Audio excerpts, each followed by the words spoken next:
یک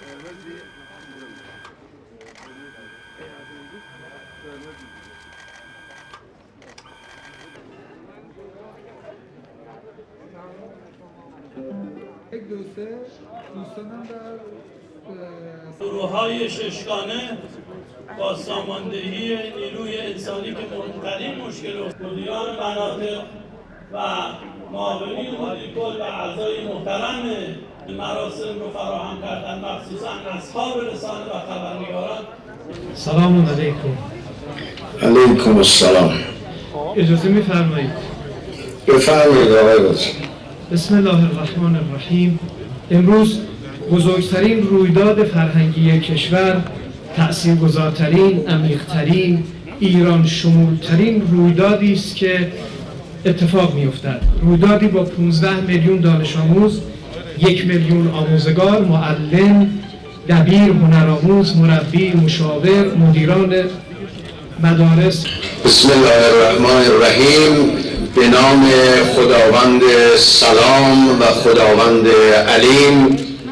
آغاز سال تحصیلی 1399-1400 رو آغاز بفرمایید با زنگی که به صدا در می آورید.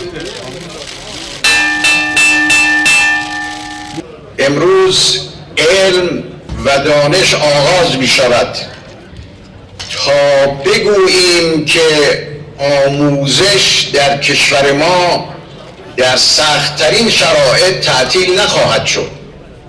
ما در 8 سال جنگ تحمیلی آموزش رو تعطیل نکردیم.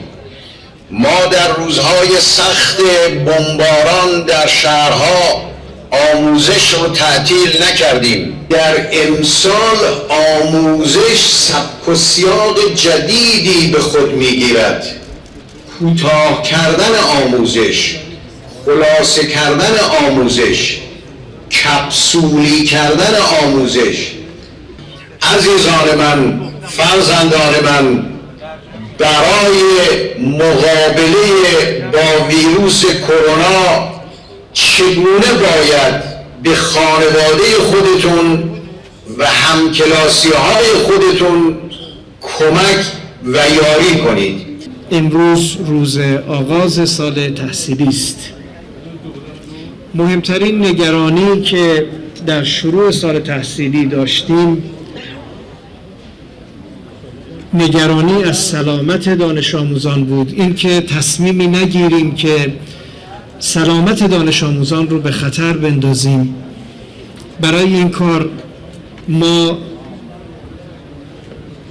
اعتماد میکنیم به مجموعه وزارت بهداشت، درمان و آموزش پزشکی که تجربه درخشانی در مدیریت موضوع کرونا داشته‌اند. بنابراین امیدوارم که خانواده‌های عزیز و گرامی و محترم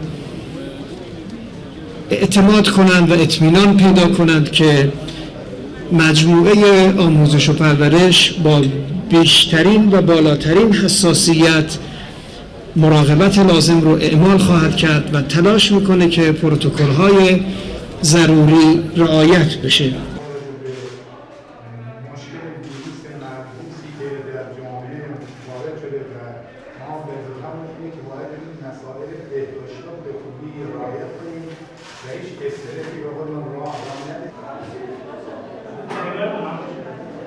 مجلس باز شده در مدت طولانیه که نشد.